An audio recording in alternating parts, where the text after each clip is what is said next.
ಮೆಲ್ಲಡಿಗೆ ಘನವೆಂದು ಸೊಲ್ಲಿಗೊಮ್ಮೊಮ್ಮೆ ನುತಿಪೆನಾಂ ಗುರುರಾಯ ಸಲ್ಲೀಲೆಯಿಂದ ಕೃಪೆಯಾಗು. ಸದಾಕಾಲ ಸ್ಮರಣೀಯರಾದ ಗುರುದೇವರನ್ನು ಹೃದಯವೇ ಧ್ಯಾನಿಸಿಕೊಂಡು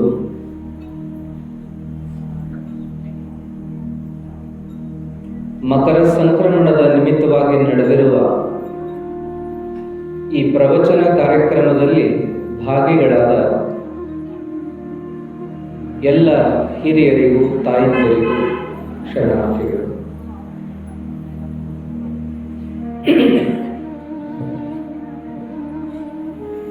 ಘನಮೌನಿ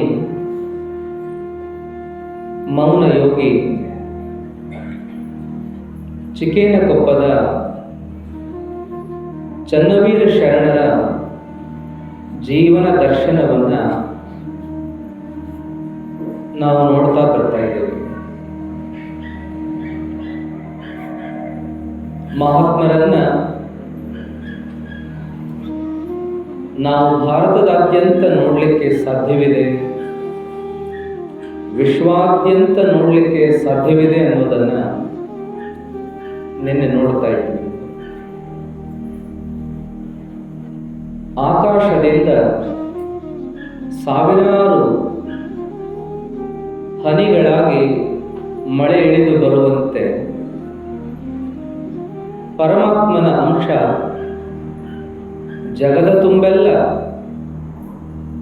ಅದು ಇಳಿದು ಬರುವಂಥದ್ದು, ಆಯಾ ಕಾಲಕ್ಕೆ ಅಗತ್ಯವಾಗಿರುವಂಥ ಎಲ್ಲವುಗಳನ್ನು ಪೂರೈಸ್ತಾ ಬರುವಂಥ ವಿಷಯವನ್ನ ನೋಡಿದ್ವಿ. ಒಂದು ವಚನವನ್ನು ಕೇಳ್ತೀವಲ್ಲ,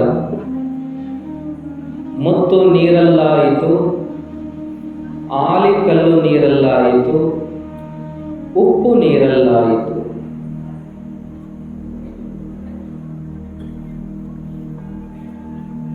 ಉಪ್ಪು,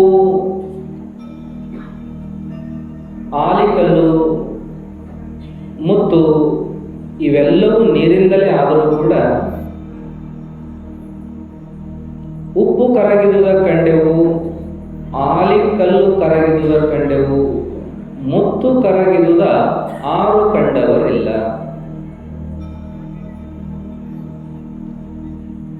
ಎಲ್ಲರೂ ಕೂಡ ನಾವು ಪ್ರಕೃತಿಗನುಸಾರವಾಗಿ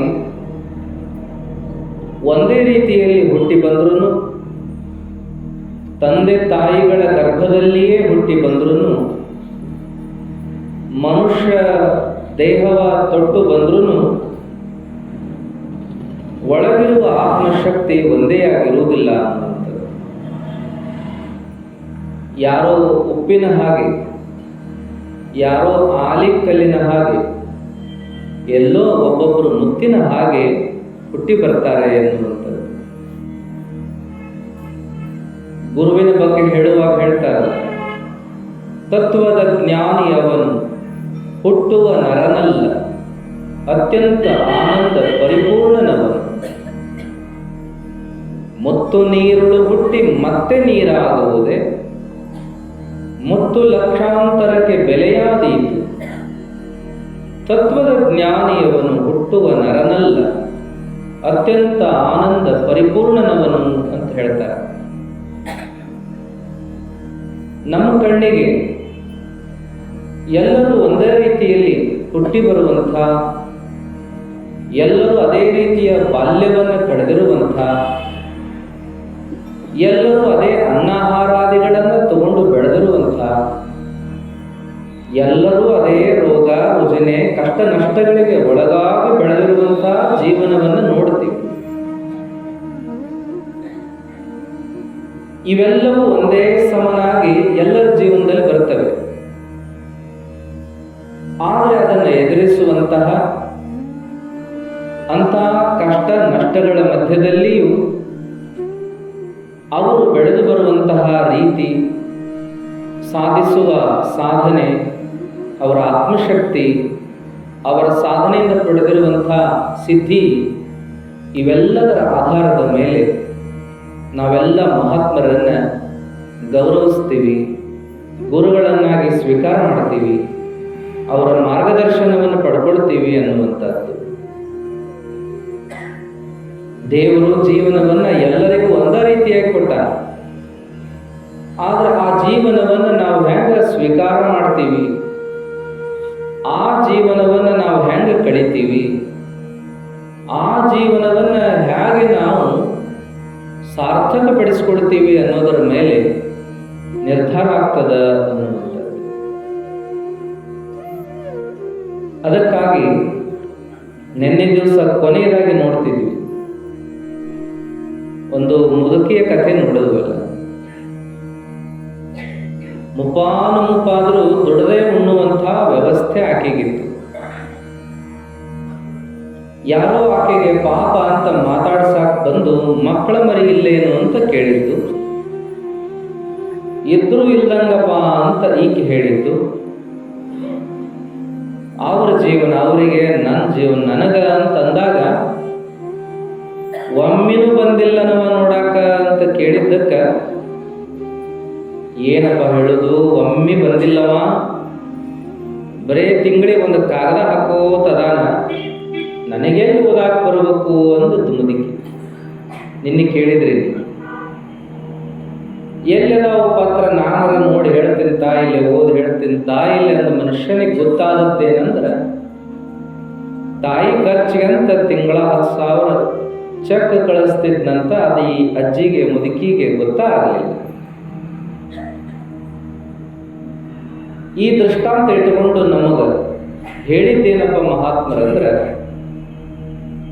ನಾವು ಬಹಳಷ್ಟು ಶಕ್ತಿ ಉಳ್ಳಂತಹ ದೇಹವನ್ನ, ಮನಸ್ಸನ್ನ, ಆತ್ಮವನ್ನ ಹೊಂದಿದವರಾಗಿದ್ರು, ಪಡ್ಕೊಂಡು ಬಂದವರಾಗಿದ್ರು, ಅದನ್ನ ಅರ್ಥ ಮಾಡ್ಕೊಳ್ಳಕ್ ಆಗಲಾರ್ದಕ್ಕೆ, ಅದನ್ನ ಸರಿಯಾಗಿ ಬಳಸ್ಕೊಳ್ಳಿಕ್ಕೆ ಆಗಲಾರ್ದಕ್ಕೆ ನಾವೇನೆಲ್ಲ ಕಷ್ಟವನ್ನು ಜೀವನದಲ್ಲಿ ಅನುಭವಿಸ್ತೀವಿ ಅನ್ನುವಂಥದ್ದು. ಅದಕ್ಕಾಗಿ ಮಾನವ ಜನ್ಮದ ಲಾಭವನ್ನು ತಿಳಿಸೋದಕ್ಕೆ ಮಹಾತ್ಮರು ಹುಟ್ಟಿ ಬಂದ್ರೇನು? ಮಾನವ ಜನ್ಮ ಅಂದ್ರೆ ಬರೀ ಆಹಾರ, ನಿದ್ರೆ, ಭಯ, ಮೈಥುನ ಇದರಾಗನ ಕಳೆಯುವುದಲ್ಲಪ್ಪ. ಇದನ್ನು ಬಿಟ್ಟು ಮತ್ತೊಂದು ಐತಿ, ಮನುಷ್ಯನಾಗಿ ಮಾಡಬೇಕಾದ ಕರ್ತವ್ಯ ಅನ್ನೋದನ್ನ ಮಹಾತ್ಮರು ತಮ್ಮ ಜೀವನದ ಮೂಲಕ ತೋರಿಸಿಕೊಟ್ರು.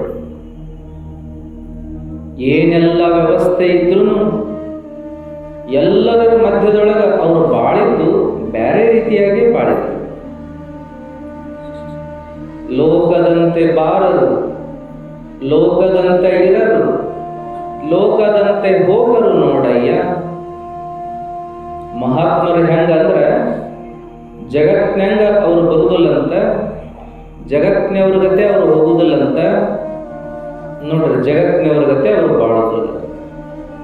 ಲೋಕದ ಮಂದಿ ನಾವು ನೀವೆಲ್ಲ ಹೆಂಗ ಬಂದ್ವಿ ಹಂಗ ಬರುದಿಲ್ಲ, ನಾವು ನೀವು ಹೆಂಗ ಹೋಗುತ್ತೀವಿ ಹಂಗ ಹೋಗುದಿಲ್ಲ, ಮತ್ತ ನಾವು ನೀವು ಏನ್ ಮಾಡ್ಕೋತ ಉಳಿತೀವಲ್ಲ ಈ ಜಗತ್ನ್ಯಾಗ ಹಂಗ ಅವರು ಉಳಿಯುವುದಿಲ್ಲ.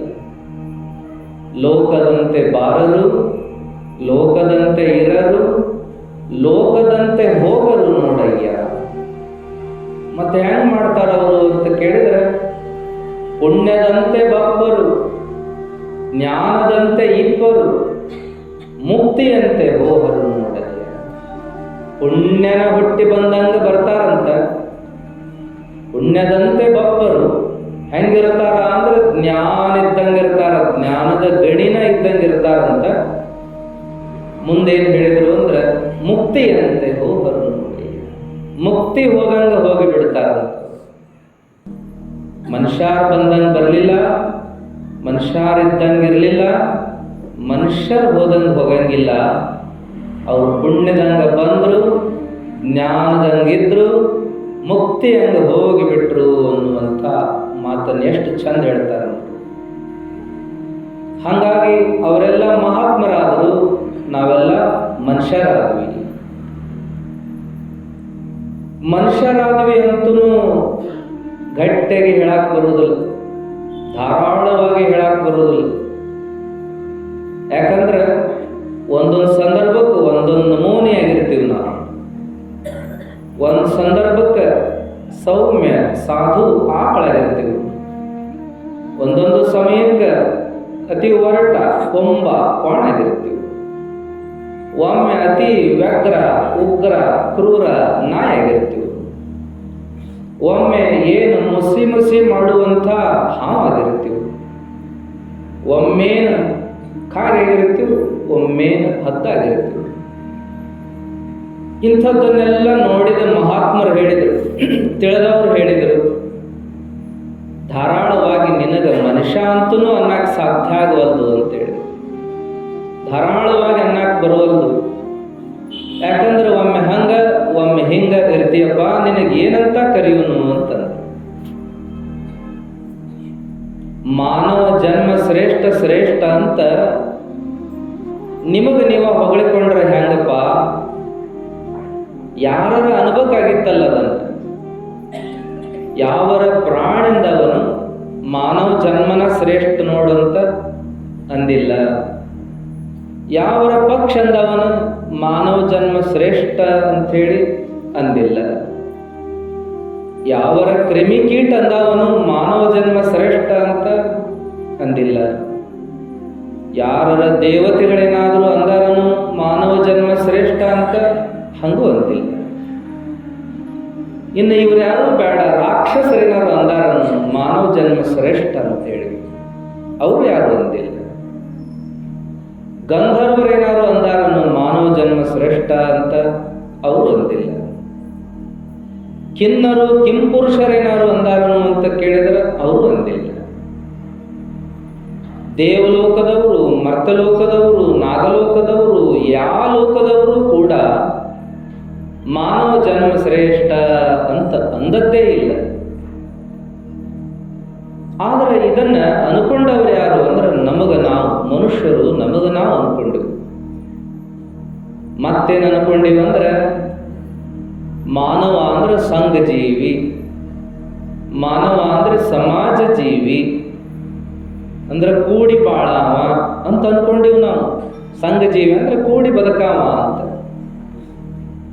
ನಾವೆಂಥ ಕೂಡಿ ಬದುಕ್ತೀವಿ? ಬಸವಣ್ಣವ್ರು ಅಂತಾರಲ್ಲ, ಕಾಡು ಮೃಗ ಒಂದಾಗಿ ಬಾಳಲಾರವೇ ದೇವ, ಊರು ಮೃಗ ಒಂದಾಗಿ ಬಾಳಲಾರವೇ ಹರನೇ ಅಂತಾರ.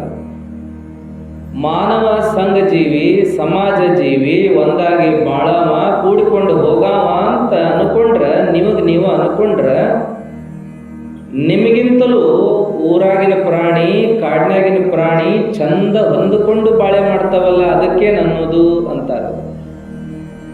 ಕಾಡು ಮೃಗ ಒಂದಾಗಿ ಬಾಳಲಾರವೇ, ಊರು ಮೃಗ ಒಂದಾಗಿ ಬಾಳಲಾರವೇ ಅಂತ ಕೇಳ್ತಾರೆ. ಆನೆಗಳು ನೋಡ್ರಿ ಒಂದನ್ನೊಂದು ಬಿಟ್ಟಿರೋದಿಲ್ಲ ಅಂತವು. ಒಂದು ಆನೆ ತನ್ನ ಮರಿ ಹಾಕಿತು ಅಂತಂದ್ರೆ ಉಳಿದ ಆನೆ ಸುತ್ತ ಕಾವಲ ಕಾಯ್ತಾವಂತ, ಯಾವ ಪ್ರಾಣಿ ಬಂದು ತಗೊಂಡು ಹೋಗಬಾರ್ದು ಅದನ್ನ ಹೇಳಿ. ಮತ್ತವು ಗುಂಪಿನಾಗ ಇರ್ತಾವಂತ, ಮೇಯಾಕ್ ಹೋಗಲಿ, ನೀರು ಕುಡಿಯಾಕ ಹೋಗಲಿ, ವಿಶ್ರಾಂತಿ ತಗೊಳ್ಳಿ, ಹಿಂಡ ಹೋಗುವುದು ಬರೋದು. ಆನೆಗಳ ವಿಚಾರವಾಗಿ ಹೇಳುವಾಗ ಹೇಳ್ತಾರ, ಎಷ್ಟು ಅವು ಸಂಘ ಜೀವಿಗಳು ಅಂದ್ರೆ ಒಂದನ್ನು ಬಿಟ್ಟು ಒಂದಿರಲ್ಲ. ಮತ್ತು ಒಂದೇನಾದ್ರೂ ತೊಂದರೆ ಆಯ್ತು ಒಂದು ಆನೆಗೆ ಅಂದ್ರೆ ಇನ್ನುಳಿದ ಆನೆ ಬಹಳ ತ್ರಾಸ ಮಾಡ್ಕೋತಾವಂತ, ಅಳ್ತಾವಂತ. ಇನ್ನೂ ಒಂದು ಆಶ್ಚರ್ಯ ಏನಂದ್ರೆ ಸಾವು ಬರೋದು ಅದಕ್ಕೆ ಗುರುತಾಕತ್ತಂತ ಆನೆ. ನನಗಿನ್ನೇನು ಬಹಳ ದಿವಸ ಬದುಕೋ ಶಕ್ತಿ ಇಲ್ಲ ಅಂತ ಗುರುತಾದಗಳೇ ಆ ಆನೆ ಏನ್ ಮಾಡ್ತದಂತ, ಉಳಿದ ಆನೆಗಳಿಗೆ ದುಃಖ ಆಗಬಾರದು, ತ್ರಾಸ ಆಗಬಾರದು ಅಂತ ಹೇಳಿ ಅದು ದೂರ ಹೋಗಿಬಿಡ್ತದಂತ. ಹೆಂಡ ಬಿಟ್ಟು ದೂರ ಹೋಗಿ ಅದು ಅಲ್ಲೇ ಪ್ರಾಣ ಬಿಡ್ತದೆ. ಅಂದ್ರೆ ನೋಡ್ರಿ ಹೆಂಗದಾವು ಸಂಘ ಜೀವ, ಸಂಘದ ಜೀವನ ಅವು ಗುರ್ತದ. ಇನ್ನೊಂದಕ್ಕೆ ನೋವಾಗಬಾರ್ದು, ಇನ್ನೊಂದಕ್ಕೆ ತೊಂದರೆ ಆಗಬಾರ್ದು ಅಂತ ಎಷ್ಟು ಚಂದ ಬಳೆ ಮಾಡ್ತಾರೆ. ಬರೀ ಆನೆ ಅಂತಲ್ಲ, ಇರಿವಿನೂ ಗುಂಪಾಗಿ ಬದುಕ್ತಾವ. ನೋಡ್ರಿ, ಒಂದು ಇರಿವು ಹೊಂಟತಂದ್ರೆ ಇನ್ನೊಂದು ಇರಿವು ಹಂಗ ಚಾಲೂನ ಅದರ ಹಿಂದೆ. ಒಟ್ಟ ಗುಂಪು ಬಿಡೋದಿಲ್ಲ ಅವು. ಒಂದ ಏನಾದ್ರೂ ಉಳಿತಂದ್ರೆ ಕಕ್ಕ ಬಿಕ್ಕಿ ಆಗಿಬಿಡ್ತದ, ಹುಡುಕ್ಯಾಡ್ತದ, ಎಲ್ಲಿ ಹೋದು ನಮ್ವೆಲ್ಲ ಅಂತ ಹೇಳಿ. ಒಂದು ನೊಣ ನೋಡ್ರಿ ಎಷ್ಟು ಗುಂಪು, ಅವು ಕೂಡ ಗುಂಪಾಗೆ ಬದುಕ್ತಾವ. ಜೇನು ನೊಣ ನೋಡ್ರಿ ಗುಂಪಾಗೆ ಬದುಕ್ತಾವ. ದನಕರುಗಳನ್ನು ಬಿಡ್ರಿ ನೀವು, ಸುಮ್ಮನೆ ಹೆಂಗ ಅಂಗಳದೊಳಗೆ ನೋಡ್ರಿ ಬಿಟ್ಟಾಗ ಒಂದರ ಮೈ ಒಂದ ನೆಕ್ಕೊಂಡು ಒಂದಕ್ಕೊಂದು ತಿಳ್ಕೊಂಡು ಎಷ್ಟು ಚಂದ ಅವು ಕೂಡಿಕೊಂಡು ಬಾಳ್ತಾವ. ಹಂಗ ನಾಯಿಗಳನ್ನು ನೋಡ್ರಿ, ಕಾಗೆಗಳನ್ನು ನೋಡ್ರಿ, ಕೂಡೇ ಬದುಕುವುದು. ಒಂದು ತನ್ನ ಸಿಕ್ಕರ ಕಾಗೆ ಒಂದ ಗಪ್ಪನ ತಿಂದು ಹೋಗುವುದಿಲ್ಲ ಅಂತ. ಕಾಗೆ ಒಂದಗುಳ ಕಂಡರೆ ಕರೆಯದೆ ತನ್ನ ಬಳಗವನೆಲ್ಲ, ಕೋಳಿ ಒಂದು ಗುಟುಕು ಕಂಡರೆ ಕರೆಯದೆ ತನ್ನ ಕುಲವನೆಲ್ಲ. ಶಿವಭಕ್ತನಾಗಿ ಭಕ್ತಿ ಪಕ್ಷ ಇಲ್ಲದಿದ್ದರೆ ಕಾಗೆ ಕೋಳಿಗಳಿಗಿಂತ ಕರಕಷ್ಟ ಅನ್ನುವಾಗ ಕಾಗೆ ಕೂಡಿ ಬದುಕ್ತಾವ ಅಂತ ಹೇಳಿದ್ರು, ಕೋಳಿ ಕೂಡಿ ಬದುಕ್ತಾವ ಅಂತ ಹೇಳಿದ್ರು. ಇನ್ನೂ ಏನು ಹೇಳುತ್ತದೆ? ಕ್ರಿಮಿಕೀಟಗಳೆಲ್ಲ ಕೂಡಿ ಬದುಕ್ತವ, ಪ್ರಾಣಿಗಳು ಕೂಡಿ ಬದುಕ್ತವ, ಪಕ್ಷಿಗಳು ಕೂಡಿ ಬದುಕ್ತವ. ಮನುಷ್ಯನಾಗಿ ನೀನು ಸಂಘ ಜೀವಿ, ಸಮಾಜ ಜೀವಿ, ಕೂಡಿ ಬದುಕಾವ ಅಂತ ನೀನ ಹೆಮ್ಮೆ ಪಟ್ಟುಕೊಂಡ್ರೆ ನಿನಗಿಂತಲೂ ಚಂದ ಕೂಡಿ ಬದುಕ್ತವ ಪ್ರಾಣಿ ಪಕ್ಷಿಗಳು. ನಿನಗಿಂತಲೂ ಬಹಳ ಅನ್ಯೋನ್ಯವಾಗಿ ಬದುಕ್ತವ. ಆದ್ರೆ ಮನುಷ್ಯನಿಗೆ ಹಂಗೆ ಬರುವುದಿಲ್ಲ. ನಿಜವಾಗಿಯೂ ಮನುಷ್ಯ ಸ್ವಾರ್ಥ ಜೀವಿ, ಸಂಘ ಜೀವಿ ಅಲ್ಲವ. ಅವ ತನ್ನ ಹಿತ ನೋಡ್ಕೊಳ್ತಾನ, ಅವನಿಗೆ ಇನ್ನೊಂದರ ಹಿತ ಗೊತ್ತಾಗಲ್ಲ. ಮೊದಲು ತನ್ನ ಹಿತ, ತನಗೆ ಕಷ್ಟ ಆಗ್ತಿತ್ತು ಅಂದ್ರೆ ಮೊದಲು ಅದನ್ನು ಸರಿ ಮಾಡಿಕೊಂಡು ಮತ್ತೊಂದಕ್ಕೆ ಸ್ಪಂದಿಸ್ತಾನ. ಅದಕ್ಕಾಗಿ ಮನುಷ್ಯನ ಸ್ವಾರ್ಥ ವಿಚಾರಗಳನ್ನು ಹೇಳ್ಕೋತ ಹೋದ್ರೆ ಅದೊಂದು ದೊಡ್ಡ ಅಧ್ಯಾಯ. ಅದಕ್ಕೆ ಪ್ರಾಣಿಗಿಂತಲೂ ಭಿನ್ನನಾಗಿ ಬದುಕುವಂತ ಶಕ್ತಿ ಬಂದೇ ಇಲ್ಲ ಈ ಮನುಷ್ಯನಿಗೆ. ಆದ್ರೆ ಎದಕ್ಕೆ ಶ್ರೇಷ್ಠ ಅಂದ್ರು ಅಂತಂದ್ರೆ, ಕೂಡಿ ಬದುಕುವುದಕ್ಕಲ್ಲ, ದುಡಿದು ಬದುಕುವುದಕ್ಕಲ್ಲ, ಮನಿಮಠ ಕಟ್ಟಕೊಂಡು ಬದುಕುವುದಕ್ಕಲ್ಲ. ಎದಕ್ಕೆ ಶ್ರೇಷ್ಠ ಅಂದ್ರು ಅಂದ್ರೆ, ಮುಕ್ತಿ ಪಡೆಯಕ್ಕೆ ಇವಂಗ ಮಾರ್ಗದ. ಉಳಿದ ಪ್ರಾಣಿ ಪಕ್ಷಿ ಕ್ರಿಮಿಕೀಟಗಳಿಗೆ ಮುಕ್ತಿ ಪಡೆಯುವ ಅವಕಾಶವಿಲ್ಲ. ಅದು ಕೇವಲ ಮನುಷ್ಯನಿಗೆ ಅದ. ಯಾಕಂದ್ರೆ ಜ್ಞಾನದ ಸಾಧನ ಮಾಡೋ ಶಕ್ತಿ ಅದ. ಮತ್ತ ಇವ ಮುಕ್ತಿ ಮಾರ್ಗಕ್ಕೆ ಸಮೀಪನಾಗಿ ನಿಂತಿರುವಂಥವ ಅನ್ನೋದಕ್ಕೆ ಇದನ್ನ ಜನ್ಮ ಶ್ರೇಷ್ಠ ಅಂದಾರೆ ವಿನಃ ಇನ್ಯಾವ ಕಾರಣಕ್ಕಲ್ಲ. ಸಾಧು ವಿಷಯಕ್ಕೆ ಬಂದ್ರೆ ಮನುಷ್ಯರಿಗಿಂತ ಸಾಧು ಪ್ರಾಣಿ ಆಕಳ. ಇನ್ನು ಎಂತೆಂಥ ಸಾಧು ಪ್ರಾಣಿಗಳದಾವ. ಜಿಂಕೆ ಸಾಧು ಪ್ರಾಣಿ, ಮೊಲ ಸಾಧು ಪ್ರಾಣಿ, ಏನ್ರಿ ಆನೆ ಸಾಧು ಪ್ರಾಣಿ. ಸಾಧು ಪ್ರಾಣಿಗಳು ಸಾಕಷ್ಟು ಅದಾವ, ಸಮಾಧಾನದ ಪ್ರಾಣಿಗಳು, ಜೀವಗಳು. ಅದಕ್ಕೆ ಮನುಷ್ಯನನ್ನ ಇನ್ಯಾವ ಕಾರಣಕ್ಕೂ ಶ್ರೇಷ್ಠ ಅನ್ನಕ್ಕೆ ಸಾಧ್ಯ ಇಲ್ಲ.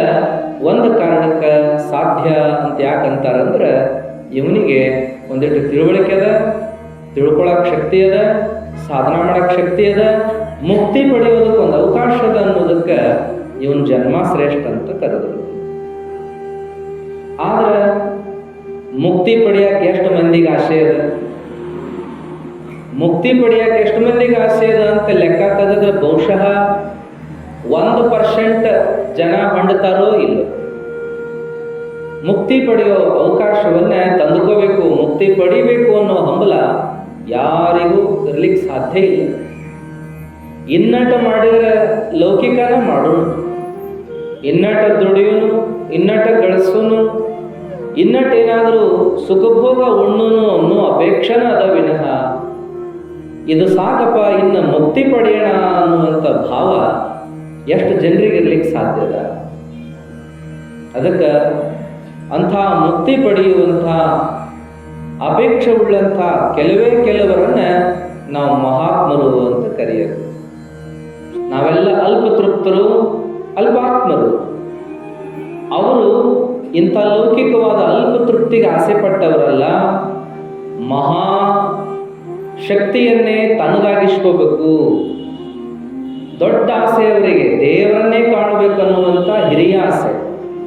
ಹಾಗಾಗಿ ಅವರು ತಮ್ಮ ಎಲ್ಲ ಇತಿಮಿತಿಗಳನ್ನು, ತಮ್ಮ ಎಲ್ಲ ಅಲ್ಪತನಗಳನ್ನು ಕಳ್ಕೊಂಡು ಮಹಾತ್ಮರಾಗ್ತಾ ಹೊರಟಿರ್ತಕ್ಕಂಥವ್ರು.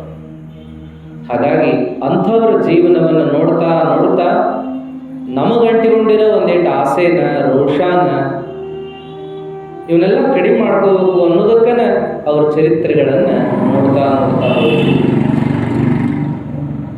ನಿನ್ನೆ ನೋಡ್ತಾ ಇದ್ವಿ ನಾವು. ಖಾನಯ್ಯ ಮತ್ತು ವೀರಮ್ಮ ಅಂತ ದಂಪತಿಗಳು. ವೀರಮ್ಮ ಅಂತನೂ ಅಂದಾರ, ಮುಂದೆ ಶಿವಮ್ಮ ಅಂತನೂ ಕರೆದಾರ. ಎರಡು ಹೆಸರು ಸಾಮಾನ್ಯವಾಗಿ ಹೆಣ್ಣುಮಕ್ಕಳಿಗೆ.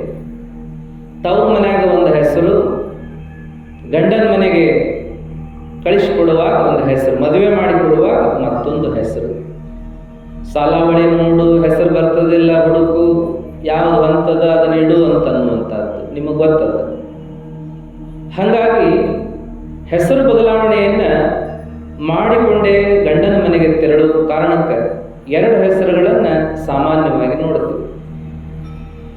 ಇಲ್ಲಿ ಮೊದಲು ವೀರಮ್ಮ ಅಂತ ಕರೆದು ನಂತರದಲ್ಲಿ ಶಿವಮ್ಮ ಅಂತ ಕರೆದಿರ್ತಕ್ಕಂಥದ್ದು. ಇವ್ರ ಮಂತನ ಬಹಳ ವಿಶೇಷ. ಮನೆತನದ ಮೂಲ ಪುರುಷ ಚನ್ನವೀರಯ್ಯ ಅಂತ ಊರಿಂದೂರಿಗೆ ಸಂಚಾರ ಮಾಡಿದ್ದನ್ನು ನಿನ್ನ ನೋಡಿದ್ವಿ. ಎಲ್ಲರದು ಅದ ಕಥೆನ. ಮೂಲ ಇದ ಊರವರು ಅಂತ ಹೇಳೋರು ಒಂದು 4 ಮಂತಂದವ್ರು ಸಿಗ್ಬಹುದೇನ, ಆದ್ರೆ ಇನ್ನುಳಿದವರೆಲ್ಲ ಊರಿಂದೂರಿಗೆ ಬಂದವರೇ, ವಲಸೆ ಬಂದವರೇ. ಯಾರೋ ತಮಾಷೆಗೆ ಬೇದಾಡ್ತಿರ್ತಾರೆ, ನೀ ಏನು ಊರ್ ಬಿಟ್ಟು ಊರಿಗೆ ಬಂದವ, ನೀ ಏನ್ ಹೇಳ್ತಿ ಅಂತಿರ್ತಾರೆ ಗೆಳೆಯರೊಳಗೆ. ಊರ್ ಬಿಟ್ಟು ಊರಿಗೆ ಬಂದವ, ನಿನಗೇನ್ ಗೊತ್ತದನು ಊರಿನ ಕತಿ ಅಂತಿರ್ತಾರೆ. ಆದ್ರೆ ಸಾಮಾನ್ಯವಾಗಿ 4 ಮನೆತನ ಬಿಟ್ರೆ ಇನ್ನುಳಿದ ಎಲ್ಲಾ ಮನೆತನಗಳು ಊರ್ ಬಿಟ್ಟು ಊರಿಗೆ ಬಂದ ಮನೆತನಗಳೇ ಆಗಿರ್ತಾವ. ಅವ ಅಡ್ರೆಸ್ರಾಗಿ ಬಂದಿರ್ತಾವ. ಸಹಜ ಕುಂತಾಗ ಮಾತಾಡ್ತಿರ್ತೀವಿ, ಯಾರ ಅಡ್ರೆಸ್ ಏನಿರ್ತದಲ್ಲ ಆ ಊರಿಂದಲೇ ಬಂದಿರ್ತಾರೆ ಅವರು ಅನ್ನುವಂಥದ್ದು. ಇನ್ನು ಕೆಲವರಿಗೆ ಊರು ಬಿಟ್ಟು ಊರು ಬಂದದ್ದಕ್ಕೆ ಹೆಸರು ಬಂದಿರೋದಿಲ್ಲ, ಹೆಸರು ಬಂದಿರೋದಿಲ್ಲ, ಉದ್ಯೋಗದ ಮೇಲೆ ಬಂದಿರ್ತಾವ. ಕುಂಬಾರ, ಕಂಬಾರ ಏನದಾವಲ್ಲ ಇವೆಲ್ಲ, ಬಡಿಗೇರ, ಇವೆಲ್ಲ ಅವರವರ ಉದ್ಯೋಗದ ಮೇಲೆ ಅವರಿಗೆ ಅಡ್ರೆಸ್ ಬಂದಿರ್ತಾವ. ಆ ಮಾತು ಬೇರೆ. ಆದ್ರೆ ಊರಿಂದೂರಿಗೆ ವಲಸೆ ಬಂದವರು ಅನ್ನುವಂಥದ್ದನ್ನ ನಾವು ನೋಡ್ತೀವಿ. ಇವಳು ಹಳವರು ಬಂದಿರ್ತಾರೆ ನೋಡ್ರಿ, ನೀವೆಲ್ಲ ಕೇಳ್ತಿರ್ತೀರಿ, ಓದಪ್ಪ ಅಂತಿರ್ತೀರಿ. ವರ್ಷಕ್ಕೊಮ್ಮೆ ಅವರು ಬರುತ್ತಾರೆ, ಬಂದು ನಮ್ಮ ಉದ್ಯೋಗರಿ ಅಂತ ಬಾಗಲ್ದಾಕೊಂತ ಓದ್ತಾರೆ. ಕೆಲವರು ಬಹಳ ಆಸಕ್ತಿಯಿಂದ ಕೇಳ್ತಾರೆ, ಇನ್ನು ಕೆಲವರು ನಡಿ ನೀ ಕೊಡ, ಬಿಂದಿಗೆ, ಹಾಂಡೆ, ಸೀರೆ ಇದಕ್ಕೆ ಬಂದಿರ್ತಿ ಅಂತ ಬೇರೆ ಕಳಿಸೋದ. ಆದ್ರೆ ಕೆಲವರಿಗೆ ಕುತೂಹಲ, ಓದಪ್ಪ ಹೇಳು, ನಮ್ಮ ಮಕ್ಕಳಿಗೆ ಗೊತ್ತಾಗ್ತದೆ ಎಲ್ಲಿಂದ ಬಂದವರು, ಎಷ್ಟು ತಲೆಮಾರಿನವ್ರು ನಾವು ಅನ್ನೋದು ಗೊತ್ತಾಗ್ತದೆ, ಓದು ಅಂತಿರ್ತಾರೆ. ಇತ್ತೀಚೆಗೆ ಮೊಬೈಲ್ ಬಂದ ಮೇಲೆ ಫೋಟೋ ಹೊಡ್ಕೊಂತೀವಿ ಕೊಡ್ತೀನಿ ಅಂತಾರೆ. ಯಪ್ಪ ಬ್ಯಾಡ್ರಿ, ನಮ್ಮ ಉದ್ಯೋಗ ಐತಿ, ನಾವು ಹಿಂಗೆ ಓದ್ಕೋತ ಹೋಗೋರು ಅಂತಿರ್ತಾನೆ. $100 ಕೊಡ್ತೀವಪ್ಪ ಫೋಟೋ ಹೊಡ್ಕೋತೀವಿ ಅಂತ ತೆಗೆದಿಟ್ಕೊಳ್ಳೋರು ಅದಾರ. ಆ ವಂಶದ ವಿಚಾರಗಳನ್ನು ನೋಡ್ಕೊ ಬಂದಾಗ ಎಲ್ಲರೂ ಒಂದು ಕಡೆಯಿಂದ ಒಂದು ಕಡೆ ಬಂದವರ ಆಗಿರ್ತಾರೆ. ಹಂಗೆ ಈ ಮಂತಂದವರು ಏನಪ್ಪಾ ಅಂದ್ರೆ ಮಮದಾಪುರದಿಂದ ಅವರು ಹುಡುಗುಂಟಿಯಿಂದ ಡಂಬಳಕ್ಕೆ, ಡಂಬಳದಿಂದ ಗದಗಿಗೆ, ಗದಗಿನಿಂದ ಬೆನ್ನಾಳಕ್ಕೆ, ಬೆನ್ನಾಳದಿಂದ ಚಿಕ್ಕೇನಕೊಪ್ಪಕ್ಕೆ ಬಂದರು ಅನ್ನುವಂಥದ್ದು. ಚಿಕ್ಕೇನಕೊಪ್ಪಕ್ಕೆ ಬಂದ ಮೂಲ ಪುರುಷನೇ ಚನ್ನವೀರಯ್ಯ. ಆತನ ಕುಟುಂಬ ಹಾಗೆ ಬೆಳೀತಾ ಬಂತು. ಆತನ ಮಕ್ಕಳು, ಆತನ ಮತ್ತ ಮೊಮ್ಮಕ್ಕಳು, ಮರಿಮಕ್ಕಳು ಹೀಗೆಲ್ಲ ಬೆಳೆದು ಬಂದದ್ದು. ಏನು ನಾವು ಮೌನ ಯೋಗಿ ಚನ್ನವೀರ ಶರಣರಂತ ನೋಡಾಕ್ತೀವಲ್ಲ, ಇವರು 4ನೇ ತಲೆಯವರು. ಆ ಒಂದು ಕುಟುಂಬದೊಳಗೆ ಒಂದು 8 ಜನ ಇಂಥ ಸಾಧಕರು ಆಗಿ ಹೋಗ್ತಾರೆ. ಅದರೊಳಗೆ ಒಬ್ಬರು ಯಾರು ಅಂತ ಕೇಳಿದ್ರೆ ಚಿತ್ರದುರ್ಗದ ಜಯದೇವ ಜಗದ್ಗುರುಗಳು ಅಂತ ಕರೀತಾರೆ. ಅವರು ಇದೇ ಮಂತಂದವರು. ಅವರು ಬಹಳ ದೊಡ್ಡ ಕೆಲಸ ಕಾರ್ಯಗಳನ್ನು ಮಾಡಿದರು. ಎಂಥ ಜೀವನ ಕಳೆದರು ಅಂದ್ರೆ ಕಷ್ಟದಾಯಕ ದಿನಮಾನದಲ್ಲಿ ಆ ಮಠವನ್ನು ಬೆಳೆಸಲಿಕ್ಕೆ ಬಹಳ ಪ್ರಯತ್ನ ಮಾಡಿದರು ಅನ್ನುವಂಥದ್ದು. ಕೃಷಿಗೆ ಒತ್ತು ಕೊಟ್ಟರು, ಶಿಕ್ಷಣಕ್ಕೆ ಒತ್ತು ಕೊಟ್ಟರು, ಮಠದ ಕೀರ್ತಿಯನ್ನ ದೇಶದ ತುಂಬೆಲ್ಲ ಬೆಳೆಸೋ ಹಾಗೆ ಮಾಡಿದ್ರು. ಅಷ್ಟೇ ಧರ್ಮಕ್ಕೂ ದೇಶಕ್ಕೂ ಬಹಳ ದುಡಿದ್ರು ಅನ್ನುವಂತಹ ವಿಷಯವನ್ನ ನಾವು ಕೇಳ್ತೀವಿ. ಯಾವುದೇ ಸುಖಭೋಗಕ್ಕೂ ಒಳಗಾಗಲಿಲ್ಲ, ತ್ಯಾಗಮಯ ಜೀವನ ಮಾಡಿದರು. ಬಹಳ ಸಿರಿ ಸಂಪತ್ತುಳ್ಳಂಥ ಮಠಕ್ಕಿದ್ರೂ ಕೂಡ ಅವರು ಸರಳವಾಗಿ ಬದುಕಿದ್ರು ಅನ್ನೋದಕ್ಕೆ ಉದಾಹರಣೆ. ಹರದರಿವಿನ ಒಗಿಲಾರ್ದಂಗ ಅವರ ಬಳ್ಳಿ ಅದನ್ನು ಹೊಲಕೊಂಡು ಉಟ್ಟುಕೊತಿದ್ರು ಅನ್ನುವಂಥ ಸ್ವತಃ ಅವರು ಅಡಿಗೆ ಮಾಡ್ಕೋತಿದ್ರು ಅನ್ನುವಂಥದ್ದು. ಮತ್ತು ಸೇವಾಕ್ಕೆ ಯಾರು ಇಲ್ಲ ಅಂದಾಗ ಅವರೇ ವ್ಯವಸ್ಥೆ ಮಾಡ್ಕೋತಿದ್ರಂತ. ಒಮ್ಮೆ ಹಿಂಗ ಒಲಿ ಮುಂದೆ ಊದ್ಕೋತ ಕುಂತಿದ್ರಂತ. ಭಕ್ತರು ಬಂದವರು ಗುರುಗಳು ಎಲ್ಲದಾರ ಅಂತ ಅಡಿಗೆ ಮನೆಗೆ ಬಂದರು. ಗುರುಗಳು ಒಲಿ ಊದಿ ಅಡಿಗೆ ಮಾಡತ್ತಿದ್ರು. ಅವಾಗ ಏನ್ರಿ ಗುರುಗಳ, ನೀವು ಎಂಥ ದೊಡ್ಡ ಪೀಠದ ಜಗದ್ಗುರುಗಳು, ನೀವು ಒಲಿ ಮುಂದೆ ಕುತ್ಕೊಂಡು ಓದುದಂದ್ರೆ ಏನು, ಸೇವಕರು ಯಾರು ಇಲ್ಲೇನು ಇಟ್ಕೊಳ್ಬಾರ್ದೇನಂತ ಅನ್ನುವಾಗ, ಯಪ್ಪ ನಾ ಮಾಡ್ತೀನಿ ತೆಗಿ ಅನ್ನುವಲ್ಲಿ ನೀನು ಮತ್ತೆ ಸೇವಕರನ್ನ ಇಟ್ಕೋಬಾರ್ದನು ಅಂತ ಕೇಳ್ತೀಯ. ಸೇವಾ ಮಾಡೋ ಗುಣ ಎಲ್ಲರಿಗೂ ಬರ್ಬೇಕಪ್ಪ ಅಂಥೇಳಿ ಮೊದಲು ನಾನು ಸೇವಾ ಮಾಡೋದನ್ನ ಕಲಿಬೇಕು. ನಾನು ಮಾಡ್ತಾ ಹೋದ್ರೆ ಇನ್ನುಳಿದವ್ರು ಮಾಡ್ತಾರಪ್ಪ ಅಂಥೇಳಿ ತಿಳಿ ಹೇಳಿದಂಥ ವಿಚಾರವನ್ನು ಕೇಳ್ತೀವಿ. ಹಾಗೆ ಏನಪ್ಪ ಅಂದ್ರೆ ಬಟ್ಟೆ ಹೊಲ್ಕೊಳ್ಳುವಾಗಲೂ ನಿಮಗೇನು ಕೊರತೆ ಇದೆ ರೀ, ಮತ್ತೊಂದು ಬಟ್ಟೆ ತೊಗೊಳಕ್ಕೆ ಬರ್ತದಲ್ಲ, ಅದನ್ಯಾಕೆ ಹೊಲ್ಕೋತೀರಿ ಅಂದಾಗ, ಅಲ್ಲಪ್ಪ ಹರದಲ್ಲಿ ಹೊಲ್ಕೋತ ಹೋದ್ರನ್ನ ಇನ್ನಷ್ಟು ಬಾಳಿಕೆ ಬರ್ತದದು. ಸುಖ ಸುಮ್ಮನೆ ಖರ್ಚು ಮಾಡಬಾರ್ದಪ್ಪ. ಸಮಾಜದ ದುಡ್ಡ ಸಮಾಜದ ಬೆಳವಣಿಗೆಗೆ, ಸಮಾಜದ ಏಳಿಗೆಗೆ ಉಪಯೋಗ ಆಗಬೇಕು ಅಂದಿರ್ತಕ್ಕಂಥ ಅನೇಕ ಮಾತುಗಳನ್ನು ಉಲ್ಲೇಖ ಮಾಡ್ತಾರೆ. ಅಂಥವರು ಆ ಮಠದ ಕೀರ್ತಿಯನ್ನು ದೇಶದ ತುಂಬ ಬೆಳೆಸಿದ್ರು. ಸ್ವತಃ ಗಾಂಧೀಜಿಯವರೇ ನೋಡ್ಲಿಕ್ಕಂತ ಬಂದಿದ್ರಂತೆ. ಹೀಗೆ ಅವರ ವ್ಯಕ್ತಿತ್ವದ ವಿಚಾರಗಳನ್ನು ನೋಡ್ತಾ ಬರ್ತೀವಿ. ಆ ನಂತರದಲ್ಲಿ ಎರಡನೇದವರು ಇದೇ ಮನೆತನದವರು ಗುರುಶಾಂತಯ್ಯನವರು ಅಂಥೇಳಿ, ಅವರು ನರಗುಂದದ ಸಮೀಪ ಇರತಕ್ಕಂಥ ಶೆಲ್ವಡಿ ಗ್ರಾಮದ ವಿರಕ್ತ ಮಠದ ಆ ಮಠಕ್ಕೆ ಅಧಿಪತಿಗಳಾಗ್ತಾರೆ. ಭಾಳ ಶಾಂತ ಮೂರ್ತಿ, ಹೆಸರಿಗೆ ತಕ್ಕಂಗ ಗುರುಶಾಂತ ಮಹಾಸ್ವಾಮಿಗಳು ಅಂಥೇಳಿ ಆ ಭಾಗದೊಳಗೆ ಬಹಳ ಪ್ರಸಿದ್ಧ ಆಗ್ತಾರೆ. ಆ ನಂತರದಲ್ಲಿ ಇನ್ನೊಬ್ಬರು ಗುಗ್ಗಳದ ಮಹಾಂತಯ್ಯನವರು ಅಂತ ಬರ್ತಾರೆ. ಅವ್ರದ್ದೇನೂ ಇಲ್ಲ, ಬರೀ ತ್ರಿಕಾಲ ಪೂಜೆ. ಅವರು ಮದುವೆ ಆಗಲಿಲ್ಲ, 3 ಹೊತ್ತು ಪೂಜೆ ಮಾಡಿಕೊಳ್ಳೋರು. ಪೂಜೆಗೆ ಬಹಳ ಬೆಲೆ ಇತ್ತವಾಗ. ಈಗ ಅಷ್ಟೇನು ಪೂಜೆಗೆ ಬೆಲೆ ಇರೋದಿಲ್ಲ. ಎಷ್ಟೊತ್ತು ಮಾಡ್ತಾರೆ ಪೂಜಾ ಅಂತಾರೆ. ಲಗ್ನ ಮಾಡುವವರು ಕೂಡ ಒದ್ದಾಡಬೇಕು. ದೌಡ್ ಹೇಳೋ ಮಾರಾಯ ಮಂತ್ರನ ಟೈಮ್ ಬೇಕಾಗತ್ತದ ಅಂತ ಸುತ್ತ ನಿಂತು ಮಂದಿ ಹೇಳ್ತಿರ್ತಾರೆ. ಪೂಜಾಕ್ಕೆ ಅವಸರ, ಮಂತ್ರ ಹೇಳಕ್ಕೆ ಅವಸರ, ಮದುವೆಗೆ ಅವಸರ, ಎಲ್ಲದಕ್ಕೆ ಅವಸರ. ಈಗ ಅವಾಗ ಪೂಜಾ ಕೂತ್ರ ಅಂದ್ರೆ 3 ತಾಸು ಆಗ್ತಿತ್ತವ. ಭಕ್ತರು ಕುತ್ಕೊಂಡು ನೋಡ್ತಿದ್ರು, ಮನೆಗೆ ಕರ್ಕರ್ ಪೂಜಾ ಮಾಡಿಸ್ತಿದ್ರು. ನಮ್ಮ ಮನ್ಯಾಗ ಪೂಜೆ ಆಗಲಿ, ನಿಮ್ಮ ಮನ್ಯಾಗ ಪೂಜೆ ಆಗಲಿ ಅಂತ ಅಪೇಕ್ಷೆ ಪಟ್ಟು ಕರ್ಕೊಂಡು ಹೋಗ್ತಿದ್ರು ಗುರುಗಳನ್ನ. ಅವಾಗ ಪೂಜಾಕ್ಕೆ ಬಹಳ ಬೆಲೆ. ಈಗ ಒಂದು ಅರ್ಧ ತಾಸು ಆಯ್ತು ಅಂದ್ರೆ ಎಷ್ಟೊತ್ತು ಗುರುಗಳದು ಪೂಜಾ ಭಾಳ ಟೈಮ್ ಆತಂತ ಒದ್ದಾಡುವಂಥದ್ದು. ಮೊದಲು ಪೂಜಾಕ್ಕೆ ಕರೆಸುವ ವ್ಯವಸ್ಥೆ ಇಲ್ಲ. ಇನ್ನು ಕರೆಸಿದವರು ಏನಪ್ಪಾ ಅಂದ್ರೆ ವೇಳೆ ನೋಡುವುದು, ಏನು ಟೈಮ್ ಭಾಳ ಆತಂತ ಒದ್ದಾಡೋದನ್ನ ನಾವು ನೋಡ್ತೀವಿ. ಎಲ್ಲಿ ಹೋದ್ರೂ ಇದಾಗಲ್ಲ. ಮದುವೆ ಮಾಡಿಸೋ ಐನ್ಯಾರಿಗಂತೂ, ಪೂಜಾರಿಗಳಿಗೆ, ಬಡ್ಜಿಗಳಿಗಂತೂ ಎಷ್ಟು ತ್ರಾಸ ಅಂದ್ರೆ, ಏನ್ರಿಪ್ಪ ಮಾರಾಯ ನಮಗಿಂತೂ ಹೆಚ್ಚ ಇವ್ರಿಗೆ ಟೈಮ್ ಅನ್ನೋದಾಗ್ಬಿಟ್ಟತ್ತೆ. ಎಲ್ಲರೂ ಮೊಬೈಲ್ ಹಿಡ್ಕೊಂಡು ನಿಂತ ಬಿಟ್ಟಿರ್ತಾರ. ದೌಡ್ ಮುಗಿಸೋ ಸ್ವಾಮಿ ಅಂತ ಗಂಟೆ ಬೀಳ್ತಾರ ಅಂತ ಇರ್ತಾರ. ಹಿಂಗಾಗಿ ಈಗೆಲ್ಲ 3 ತಾಸಿನ ಪೂಜೆಗಳನ್ನು ನಾವು ನೋಡಕ್ಕಾಗಲ್ಲ. ಅವಾಗೆಲ್ಲ ಏನಪ್ಪಾ ಅಂದ್ರೆ, ನಾವು ಚಿಕ್ಕಂದಿನೊಳಗೆ ಗುರುಗಳು ಪೂಜಾ ಕೂತ್ಕೊಂಡ ನಾವು ಕೂತೀವಿ ಅಂದ್ರೆ ಹೆಂಗೆ ವಾರ ಹಾಕೊಡ್ದನ ಗುಳ್ಳೇಳೋ ಕುಂತ ಜಾಗದೊಳಗೆ ಯಪ್ಪ ಅನ್ನುವಂಥದ್ದು. ಆಮೇಲೆ ಇಲ್ಲ ಕೂತ್ಕೊಂಡು ಹಂಗಾಗಿರಬೇಕಳ ಅಂತ ಹೇಳಿ ಹೇಳ್ತಕ್ಕಂಥ. ಈಗೆಲ್ಲ ಅಷ್ಟೊತ್ತು ಪೂಜಾ ಮಾಡಿಕೊಳ್ಳುವಂಥ ವ್ಯವಸ್ಥೆನೇ ಹೋಗ್ಬಿಡುತ್ತೆ. ಪೂಜಾ ಮಾಡೋದ್ರಿಂದ ಏನು ಬಂತು, ಏನಾದ್ರು ಕೆಲಸ ಮಾಡ್ರಿ ಅನ್ನುವಂಥ ವಿಚಾರನ ಎಲ್ಲ ಕಡೆ ಬೆಳ್ಕೋತ ಹೋಗ್ತು. ನೀವೆಷ್ಟೊತ್ತು ಪೂಜಾ ಮಾಡಿಕೊಂಡ್ರಿ ಏನು ನೋಡವ್ರು ಯಾರು, ಹೊರಗೊಂದಿಟ್ಟು ಕೆಲಸ ಮಾಡ್ರಿ ಎಲ್ಲರಿಗೂ ಕಾಣ್ತದ ಹೌದಂದಾರು ಅಂಥೇಳಿ ಎಲ್ಲ ಗುರುಗಳು ಸಹ ಸಮಾಜ ಸೇವಾ ವ್ಯವಸ್ಥಾ ಅದು ಇದು ಅಂಥೇಳಿ ಪೂಜೆಗೆ ಒತ್ತು ಕೊಟ್ಟಿರ್ತಕ್ಕಂಥದ್ದು ಭಾಳ ಕಡಿಮೆಗಿದೆ. ಅವಾಗ ಏನಪ್ಪ ಅಂತ ಕೇಳಿದ್ರೆ ಕೂತ್ಕೊಂಡ್ರೆ ಸಾಕು, ಪೂಜೆ ಮಂತ್ರಗಳನ್ನು ಕೇಳ್ತಾ ಹೋಗ್ಬೇಕು. ಹಂಗನೆ ಒಂದಿಬ್ಬರು ಶಿಷ್ಯರ ಮಂತ್ರನೇ ಹೇಳಬೇಕು. ನೀವು ಬಹುಶಃ ಗದಿಗಿನ ಪುಟ್ಟಯ್ಯಜ್ಜರ ಪೂಜೆ ಯಾರು ನೋಡಿರ್ಲಿಕ್ಕಿಲ್ಲ, ನೋಡಿದವ್ರು ಇರಬಹುದೇನೋ. ಪುಟ್ಟರಾಜ ಗವಾಯಿಗಳಿದ್ರು ನೋಡ್ರಿ, ಅವ್ರು ಪೂಜಾ ಕೂತ್ಕೊಂಡ್ರೆ ಸಂಗೀತ ನಡೀತಿತ್ತು ಹೊರಗೆ. ಒಳಗೆ ಅವ್ರು ಗೋಲ್ಯಾಗ ಪೂಜಾ ಮಾಡ್ಕೋತಿದ್ರು, ಹೊರಗಡೆ ಸಂಗೀತ ಕಚೇರಿ ನಡೀತಿತ್ತು. ಅವ್ರ ಶಿಷ್ಯಂದ್ರು ಹಾಡು ಮಾಡ್ತಿದ್ರು. ಹಾಗೆ ಒಂದು ರಾಗದ ಮೇಲೆ ಅವ್ರ ಆಲಾಪ ಕಡೆ ಗುರುಗಳು ಆಗ ಪೂಜಾ ನಡೆಯುವುದ ತ್ರಿಕಾಲ ಪೂಜೆಯನ್ನು ಮಾಡ್ಕೊಳ್ತಿದ್ರು. ಅವರು ಕಣ್ಣಿಲ್ದೆ ಹೋದ್ರು ಪೂಜಾ ಒಂದು ದಿನ ತಪ್ಪಿಸ್ಲಿಲ್ಲ ಆ ಪುಣ್ಯಾತ್ಮರು. ಅವರಿಗೆ ದೆಹಲಿಯಿಂದ ಒಂದು ಪುರಸ್ಕಾರ ಬಂತು.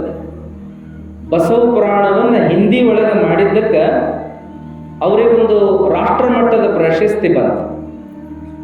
ಅವಾಗ ಅದನ್ನ ತಗೊಂಡು ಕಾರ್ಕೂನ್ರು ಬಂದು ಹೇಳಿದ್ರು, ಅಜ್ಜರ ಲೆಟರ್ ಬಂದದ್ದು ನಿಮಗ, ದಿಲ್ಲಿಯಿಂದ ಪ್ರಶಸ್ತಿ ಕೊಡೋರದಾರ, ಕೇಂದ್ರ ಸರ್ಕಾರ ನಿಮಗೆ ಪ್ರಶಸ್ತಿ ಕೊಡ್ತದ, ನಮಗಂತೂ ಬಹಳ ಸಂತೋಷ ಆತ್ರಿ ಅಜ್ಜಾರ, ನಮ್ಮ ಮಠಕ್ಕೆ ಇದೊಂದು ದೊಡ್ಡ ಗರಿ ಹೆಮ್ಮೆಯ ವಿಷಯ ಅಂತ ಹೇಳುವಾಗ ಅವಾಗ ಅಜ್ಜಾರ ಅಂದ್ರಂತ, ಹೌದು ಅದೆಲ್ಲ ಇರೋದಕ್ಕ ಮತ್ತು ಅಲ್ಲೆಲ್ಲ ಬಾಮಿಗಿವಿ ಅದಾವಿಲ್ಲ ಅಂತ ಕೇಳಿದ್ರಂತ. ಯಾಕ್ರಿ ಅಜ್ಜಾರ ಅಂದ್ರೆ, ಮತ್ತು ಸ್ನಾನ ಪೂಜೆಗೆ ವ್ಯವಸ್ಥೆ ಇದ್ರೆ ಹೋಗಂಪ, ಇಲ್ಲಕಂದ್ರೆ ಬೇಡ ಅಂತಾರಂತ. ಅವ್ರಿಗೆ ಪ್ರಶಸ್ತಿ ಕಾಣಲಿಲ್ಲ, ಪ್ರಶಸ್ತಿಗೆ ಕೊಡುವ ಮತ್ತ ಕಾಣಲಿಲ್ಲ. ಯಾಕೆ ರೊಕ್ಕ ಕೊಡ್ತಾರ, ಎಂಥ ಪ್ರಶಸ್ತಿ, ಎಂಥ ಗೌರವ ಅನ್ನೋದು ಕಾಣಲಿಲ್ಲ. ಅಲ್ಲಿ ಬಾವೆದವ ಇಲ್ಲ, ಪೂಜೆ ಮಾಡ್ಕೊಳಕ್ಕೆ ಅವಕಾಶ ಆಕೈತೆ ಇಲ್ಲ, ಹಂಗಿದ್ರು ಹೋಗಲ್ಪ, ಇಲ್ಲಿಗೆ ಬೇಡ ಅನ್ನುವಂಥದ್ದನ್ನು ನೋಡಿದಾಗ ಪೂಜಾಕ್ಕೆ ಎಷ್ಟು ಬೆಲೆ ಕೊಡ್ತಿದ್ರು ಅವರೆಲ್ಲ ಅಂತೇಳಿ. ಅವರು ಪ್ರಸಾದಕ್ಕೆ ಬೆಲೆ ಕೊಟ್ಟವರಲ್ಲ, ಅವರು ಸನ್ಮಾನಕ್ಕೆ ಬೆಲೆ ಕೊಟ್ಟವರಲ್ಲ, ಬಿರುದು ಬಾವಲಿಗಳಿಗೆ ಬೆಲೆ ಕೊಟ್ಟವರಲ್ಲ, ಪೂಜಾಕ್ಕೆ ಬೆಲೆ ಕೊಡ್ತಿದ್ರು ಅವರು. ಪೂಜಾ ನಿಷ್ಠರು. ಬ್ರಹ್ಮಾನಂದ ಅಜ್ಜರ ಏನು ಪೂಜಾ ನಿಷ್ಠರು. ಏನೋ ಪ್ರಚಾರಕ್ಕೆ ಬೇಡ ಅನ್ನೋರು, ಏನೇನು ಬೇಡಪ್ಪ, ಯಜ್ಜ ನಿನಗೆ ಒಂದಿರು ಕೂಲಿ ಒಂಚೂರು ದೊಡ್ಡ ಮಾಡಿ ಕೊಡ್ತೀವಿ, ಕಟ್ತೀವಿ, ಮಾಡ್ತೀವಿ ಅಂದ್ರೆ ಏನು ಮಾಡಕ್ಕೆ ಹೋಗ್ಬೇಡ್ರಿ, ಇದ್ದದ್ದು ಬರೋಬ್ಬರಿ ಇಲ್ಲ, ಎಲ್ಲ ಆರಾಮೈತಿ, ಏನೂ ಮಾಡಬೇಡ್ರಿ ಅಂತಿದ್ರ. ಮುಂದೇನಪ್ಪ ಅಂದ್ರೆ ಯಾವ ಪ್ರಚಾರಕ್ಕೆ ಹೋಗ್ಲಿಲ್ಲ ಅವರು. ಇವತ್ತಿನ ಪ್ರಚಾರದ ದಿನಮಾನದೊಳಗೆ ಇಂಥವ್ರು ಯಾರು ಕಣ್ಣಿಗೆ ಕಾಣೋದಿಲ್ಲ ಇಂಥವ್ರು.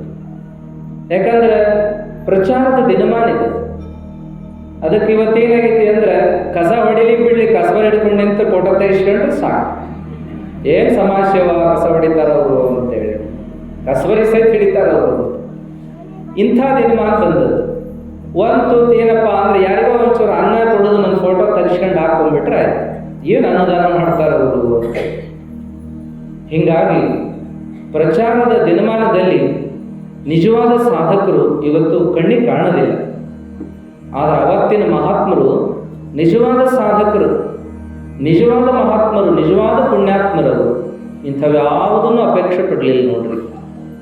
ದೇವರ ಮೆಚ್ಚಂಗೆ ಬದುಕಬೇಕಂತ ಬದುಕಿದ್ರೆ ಅವರು, ಜನ ಮೆಚ್ಚಂಗಲ್ಲ. ನಮಗೂ ಹೇಳಿದ್ರೆ ಅವರು, ಜನ ಮೆಚ್ಚಿ ನಡಕೊಂಡರೇನುಂಟು ಲೋಕದಿ, ಮನ ಮೆಚ್ಚಿ ನಡಕೊಂಬೋದೇ ಚಂದವು. ಅದಕ್ಕೆ ಮನ ಮೆಚ್ಚಿ ನಡ್ಕೊಳ್ರಿಪ್ಪ, ಶಿವ ಮೆಚ್ಚುವಂಗೆ ನಡ್ಕೊಳ್ರಿಪ್ಪ ಅಂದ್ರೆ ನಮಗೆ ನಾವೇನು ಮಾಡ್ತೀವಿ ಅಂದ್ರೆ ಬರೀ ಮಂದಿ ಮೆಚ್ಚಂಗ ನಡ್ಕೊಳಕ್ಕೆ ಹೋಗ್ತೀವಿ. ಆದರೆ ಈ ಮಹಾತ್ಮರ ಹಂಗೆ ಮಾಡಲಿಲ್ಲ. ಗುಗ್ಗಳದ ಮಹಾಂತೈನವರು ಅಂತ 3 ಹೊತ್ತು ಪೂಜಾ, ಅವ್ರು ಪೂಜಾ ಮಾಡ್ಕೊಳ್ಳೋದು ನೋಡಾಕ ಬರ್ತಿದ್ರಂತೆ. ಗುಗ್ಗಳದ ಮಹಾಂತೈನವ್ರು ಅಂತ ಹೆಸರು ಎದಕ್ಕೆ ಬಂತಂದ್ರೆ, ಗುಗ್ಗಳ ಬೇಕಂತ ಅವ್ರ ಪೂಜಾಕ್ಕೆ. ಗುಗ್ಗಳ ಹಾಕಿದ್ರು ಅಂದ್ರೆ ಅದರ ವಾಸನ ಎಷ್ಟು ಚಂದ, ಕಂಪ ಎಲ್ಲ ಕಡೆ ತುಂಬ್ತಿತ್ತಂತ. ಗುಗ್ಗಳ ಹಾಕ್ಬೇಕಂತ ಮನ್ಯಾಗ. ಗುಗ್ಗಳ ಮದುವೆ ಅಂದಾಗಟ್ಟ ಮಾಡೋದಲ್ಲ, ಏನಪ್ಪಾ ಅಂದ್ರೆ ಮನೆ ಒಳಗೆ ಪ್ರತಿನಿತ್ಯ ಗುಗ್ಗಳದ ಬಗೆಯನ್ನು ಹಾಕ್ತಿದ್ವಿ. ಮುಂಜಾನೆ ಸಂಜೆಲೆ ಮನೆ ತುಂಬ ನಾವು ಹಿಡಿಯೋದು ನೋಡ್ತಿದ್ವಿ. ಒಲೆಯಾಗ ಅಡಿಗ್ರಿ, ಯಾವಾಗ ಕೆಂಡ ಬಡ ಬಡ ಸರಿಸ್ಕೊಳ್ಳೋದು, ದುಪಾರ್ತಿ ಒಳಗೆ ಹಾಕ್ಕೊಳ್ಳೋದು, ಆ ಗುಗ್ಗಳ ಜಜ್ಜೋದು, ಅದರ ಮ್ಯಾಗ ಉದುರಿಸೋದು, ಪೂಜೆ ಮುಗಿದ್ಗಳೇ ಮನೆ ತುಂಬ ಗುಗ್ಗಳದ ಹೊಗೆ ತುಂಬಲಿ, ಎಲ್ಲಿ ಕ್ರಿಮಿ ಕೀಟ ಮತ್ತೊಂದು ಮಗದೊಂದು ಉಳಿಬಾರದು ಅಂತ ಮನೆ ಶುದ್ಧೀಕರಣ ಆದಂಗೆ ಆಗ್ತಿತ್ತು. ಆ ವಾಸನೆ ತಗೊಂಡವ್ರಿಗೊಂದು ಉಲ್ಲಾಸ ಬರ್ತಿತ್ತು, ಪ್ರಫುಲ್ಲಿತ ಮನಸ್ಸಾಗ್ತಿತ್ತು. ಅದಕ್ಕೆ ಅಂಥದ್ದಿಗೆಲ್ಲ ಕಡಿಮೆ ಆಗಿಬಿಟ್ಟದು. ಈಗ ರೆಡಿಮೇಡ್ ಏನೇನೋ ಬಂದ್ಬಿಡ್ತದ, ಅದು ಕೆಮಿಕಲ್ ರೀ, ಅದೆಲ್ಲ ಬೇರೆ. ಒರಿಜಿನಲ್ ಏನದಲ್ಲ ಗುಗ್ಗಳ, ಅದವ್ರ ಹೊಗೆ ಮನೆ ತುಂಬ ಆಡ್ಬೇಕಂತ. ಈ ಮಹಾಂತೈನವ್ರು ಗುಗ್ಗಳ ಹಾಕೋದು ಊರೆಲ್ಲ ವಾಸನೆ ಬರ್ತಿತ್ತಂತ್ರಿ. ಹಂಗಾಗಿ ಅವ್ರಿಗೆ ಗುಗ್ಗಳದ ಮಹಾಂತೈನವ್ರು ಅಂತ ಹೆಸರು ಬಿತ್ತು. ಆಮೇಲೆ ಇನ್ನೊಬ್ರು ಬರ್ತಾರೆ, ಸಿದ್ಲಿಂಗಯ್ಯನವರು ಅಂತ ಒಬ್ರು ಬರ್ತಾರೆ. ಅವರು ಸಾಧನಾ ಜೊತೆಗೆ ಸಮಾಜ ಸೇವಾ, ಸ್ವತಂತ್ರ ಹೋರಾಟ ಮಾಡ್ತಿರ್ತಾರೆ. ಸ್ವತಂತ್ರ ಹೋರಾಟಗಾರರು ಆಗಿ ಕೆಲಸ ಮಾಡಿದರೆ ಅವರು ಮನೆಯಾಗ ಉಳಿಲಾರ್ದ ಒಂದು ಸ್ವತಃ ಬೇರೆ ಒಂದು ಆಶ್ರಮವನ್ನು ಕಟ್ಟಿಕೊಳ್ತಾರೆ. ಶಂಭುಲಿಂಗ ಆಶ್ರಮ ಅಂತ ಕಟ್ಟಿಕೊಂಡು ಉಳಿತಾರ. ಅವರು ಕೂಡ ಒಬ್ಬ ಮಹಾತ್ಮರಾಗಿ ಬಾಳಿದರು ಅನ್ನುವಂಥದ್ದು. ಹಾಗೆ ಇವ್ರ ಮಂತಂದೊಳಗೆ ಸಿದ್ಲಿಂಗಮ್ಮ ಅಂತ ಒಬ್ಬರು ಬರ್ತಾರ. ಅಮ್ಮ ಆಕೆ ಎಂತ ಶರಣೆ ಅಂತಂದ್ರೆ ಒಮ್ಮೆ ಅತಿವೃಷ್ಟಿ ಆಗ್ತಂತೆ, ಧಾರಾಕಾರ ಮಳಿ, ದೋ ಬಿಡವಲ್ದು ಒಟ್ಟಾರೆ. ಅವಾಗಿನ ಮಳಿ ಹಂಗ ಇರ್ತಿದ್ವಂತ. ಇವಾಗಿನ ಹಂಗೆ ಛತ್ರಿ ಇಲ್ಲ, ಪ್ಲಾಸ್ಟಿಕ್ ಹಾಳಿಗಳಲ್ಲಿ ತಲೆಗೆ ಹಾಕೊಳಕ ಜ್ವಾಳದ ಚೀಲನ ಕುಂಚಿಗೆ ಮಾಡ್ದಂಗೆ ಮಾಡಿ ತಲೆ ಮ್ಯಾಗ ಹಾಕ್ಕೊಂಡು ಹೊಲಮನೆ ಕೆಲಸ ತನಕರ ಕೆಲಸ ಮಾಡ್ತಿದ್ರಂತ. ಒಂದು ವಾರ ಆಗೋಣ ಒಂದು ತಟ್ಟು ಕೊಳಿತಿತ್ತಂದ್ರೆ ಗೋಣಿ ಚೀಲ ಕೊಳತು ಹೋಗ್ತಿರ್ತಂತ, ಅಷ್ಟು ಮಳೆ ಆಗ್ತಿತ್ತಂತ ಅವಾಗೆಲ್ಲ. ಹಂಗ ಒಮ್ಮೊಮ್ಮೆ ಮಳೆಗಾಲದಾಗ ವಿಪರೀತ ಮಳಿ, ಚಿಕ್ಕೇನ ಕಪ್ಪದಾಗ ಮಳಿ ಬಿತ್ತು ಜನಜೀವನಕ್ಕೆ ಬಹಳ ತೊಂದರೆ ಆಗ್ತಂತ. ನೀರೇನಾಯ್ತು ಅಂದ್ರೆ ಊರಾಗ ಹರಿದ ಬಂತ, ಕೆರೆ ಹೊಡಿತು, ಕೋಡಿ ಬೀಳೋದಂತಾರಲ್ಲ, ಕೋಡಿ ಬೀಳೋದಲ್ಲ, ಕೋಡಿ ಒಡೆದ ಹೋಯ್ತು. ಕೆರೆ ನೀರೆಲ್ಲ ಊರಿಗೆ ಬರಾಕಾಯ್ತು, ಹಳ್ಳು ಬಂದಾಗ ಬರಾಕಾಯ್ತು. ಊರಾಗ ಜನ ಎಲ್ಲ ಓಡಾಡ್ಲಿಕ್ಕತ್ರ ಏನು ಮಾಡೋದು, ಯಾವ ವಸ್ತು ತೊಗೊಂಡು ಹೋಗೋದು, ಯಾವ ವಸ್ತು ತೆಗೆದಿಡೋದು, ಯಾರನ್ಯಾರು ಉಳಿಸೋದು, ಏನು ಮಾಡೋದು ತಿಳಿಲಾರ್ದಂಗಾಗಿ ಬಾಯಿ ಮಾಡ್ಕೊಂಡು ಓಡಾಡಕತ್ರು. ದೇವರ ಕಾಯ್ಬೇಕು ಅಂತ ಬಾಯಿ ಮಾಡ್ಕೊಂಡು ಓಡಾಡುವಾಗ ಮಾಳಿಗೆ ಹತ್ರಿ, ಊರಾಗ ಬಿಟ್ಟು ಹೊರಗೆ ಹೋಗೋನ್ ನಡ್ರಿ, ಮಕ್ಕಳು ಕರ್ಕೊಡ್ರಿ, ದವಸ ಧಾನ್ಯ ಗಂಟು ಹಾಕೊಡ್ರಿ, ಏನೇನೋ ಬಾಯಿ ಮಾಡ್ಕೊಂಡು ಓಡಾಡುವಾಗ ಸಿದ್ಲಿಂಗಮ್ಮ ಏನಿದ್ಲಲ್ಲ ಆಕೇನಪ್ಪ ಅಂತಂದ್ರೆ ಹಿಂದಿನ ಗುರುಗಳ 5 ಗದ್ದಿಗಿದ್ದು ಅಂತ ಮಠದ ಮುಂದೆ. ಆ 5 ಗದ್ದಿಗೆ ಮುಂದೆ ಹೋಗಿ ಜೋರ್ ಬಾಯಿ ಮಾಡಿ ಕೂಗಿದ್ಲಂತ. 5 ಮಂದಿ ಹಿರಿಯರ ಕಲ್ಲು ತಲೆ ಮ್ಯಾಗ ಹೊತ್ಕೊಂಡು ಕುಂತ್ರ ಆತ ನಿಮ್ಮ ಜೀವನ ಇದ್ದಾಗಟ ನಿಮ್ಮ ಶಕ್ತಿ ಅಂತ ಅನ್ನೋದಾದ್ರೆ ನೀವು ಮಹಾತ್ಮರ ಅಂತೀರೇನು ಅನ್ನಕ್ಕೆ ಸಾಧ್ಯ ಐತೇನು ನಿಮಗೆ? ಊರೆಲ್ಲ ಮುಳುಗಾಕತ್ತದ, ಉಳಿಸಿದ್ರೆ ನಿಮ್ಮನ್ನು ಮಹಾತ್ಮರಂದೇನ ವಿನಃ ಇಲ್ಲಿಕರ ಅನ್ನಕ್ಕಾಗೋದಿಲ್ಲ. ಏನು ಮಾಡ್ತೀರ ಮಾಡ್ರಿ, ನಿಮ್ಮ ಹೆಸರು ಸಾರ್ಥಕ ಆಗ್ಬೇಕು ನೋಡು ಅಂತ ಜೋರು ಬಾಯಿ ಮಾಡಿ ಎಲ್ಲ ಗದಿಗೆ ಬಡಬಡದ ನಮಸ್ಕಾರ ಮಾಡಿ ಆಕೆ ಮುಗುಲ್ ನೋಡ್ಕೋತ ಬಾಯಿ ಮಾಡಿಕೊಂಡು ಹೇಳುವಾಗ ನೀರು ಊರಾಗಿನ ನೀರೆಲ್ಲ ಹರಿದು ಊರು ದಂಡೆಯಾಗಿರುವ ಮಠದ ತನಕ ಬಂತು. ಮುಂದೇನು 5 ಗದ್ದಿಗೆ ಇದ್ವಲ್ಲ, ಆ ಗದ್ದಿಗೆ ಸುತ್ತ ಆವರಿಸಿ ನೀರು ಮಠದಾಗೂ ನೀರು ಹೊಕ್ಕತಿನ್ನ ಅಂತ ಅನ್ನಕತ್ತಿದ್ರು ನಿಂತವರು. ಅವಾಗೇನಾಯ್ತು ಅಂದ್ರೆ ಗದ್ದಿಗೆ ಮಗ್ಗಲ ಅಲ್ಲೊಂಚೂರು ಬಿರುಕು ಬಿಟ್ಟಂಗಾಗಿ ಆ ನೀರೆಲ್ಲ ಒಳಗೆ ಹೊಟ್ಟಂತ ಸಂದ್ರೆ. ಅವಾಗ ಹೋತು ಹರಿದು ಬಂದ ನೀರೆಲ್ಲ ಗದ್ದಿಗೆ ಸಂದ್ರ್ಯಾಗ ಇಳಿತಂತ್ರಿ ಎಲ್ಲ ನೀರದು. ಹಿಂಗ ನೀರೆಲ್ಲ ಗದ್ದಿಗೆ ಸಂದ್ರ್ಯಾಗ ಇಳಿದು ಒಳಗೆ ಹೋಗೋದನ್ನ ನೋಡಿ ಎಲ್ಲರಿಗೂ ಆಶ್ಚರ್ಯ. ಇಷ್ಟು ನೀರು ಹಳ್ಳದ ಗತೆ ಹರಿದು ಬರೋ ನೀರೆಲ್ಲ ಗದ್ದಿಗ್ಯಾಗ ಇಳಿದು ಹೊಟ್ಟದಲ್ಲ ಅಂಥೇಳಿ ಅವಾಗ ಖರೇ ಮಹಾತ್ಮರಪ್ಪ ಇವರೆಲ್ಲ, ಖರೇ ಭಕ್ತಪಾಯಿಕಿ ಸಿದ್ಲಿಂಗಮ್ಮ ಅಂತ ಆಕಿನೂ ಕೊಂಡಾಡಿದ್ರಂತ ಎಲ್ಲರೂ. ಇದೊಂದು ಕಥೆ ಬರ್ತದೆ. ಹೀಗೆ ಸಿದ್ಲಿಂಗಮ್ಮ ಅವರ ಜೀವನ ಆದ ಮೇಲೆ ಬಂದವರೇ ಯಾರಂತ ಕೇಳಿದ್ರೆ ಖಾನಯ್ಯನವರು ಅಂತೆ. ಖಾನಯ್ಯನವರು ಅವರು ತಮ್ಮ ಮನೆತನದ ವೃತ್ತಿ ಹಂಗ ಜೋಳಿಗೆ ಹಿಡಿದ ಹಿಟ್ಟಿನ ಭಿಕ್ಷಾ ಕಾಳಿನ ಭಿಕ್ಷಾ ತಗೊಂಡ್ಬರ್ಬೇಕು, ಮನೆಗೆ ಬಂದವರಿಗೆ ದಾಸೋಹ ಮಾಡಬೇಕು, ತಾವು ಊಟ ಮಾಡಬೇಕು, ಹಿಂಗೆ ಮಾಡ್ಕೋತ ಹೊಂಟಿದ್ರು. ಮತ್ತು ರಾಜೂರಿನ ಸಂಸ್ಥಾನಿಕರು ಕೊಟ್ಟ 10 ಎಕರೆ ಹೊಲನೂ ಇತ್ತು, ಅದನ್ನು ಮಾಡಿಸ್ತಿದ್ರು. ಜೊತೆಗೆ ಮನೆತನದ ಬಂದಂಥ ಕಾಯಿ ಕಿತ್ತಲ್ಲ, ಹಿಟ್ಟಿನ ಭಿಕ್ಷಾ, ಜೋಳದ ಭಿಕ್ಷಾ, ಕಾಳಿನ ಭಿಕ್ಷಾ, ಇದನ್ನು ಮಾಡ್ಕೊಂಡು ಬಂದು ಮನೆಯಾಗ ಬರೋರಿಗೆಲ್ಲ ಅನ್ನದಾಸೋಹ ಮಾಡ್ಕೊಂಡು ಜೀವನ ಮಾಡ್ತಿದ್ರು. ಅವ್ರ ಹೆಂಡತಿನೂ ಅವ್ರಿಗೆ ಒಪ್ಪುವಂತ ಹಾಕಿ, ಎಷ್ಟು ಮಂದಿ ಬರಲಿ ಅನ್ನದಾಸೋಹಕ್ಕೆ ಇಲ್ಲ ಅಂದಿಲ್ಲ ಆಕಿ.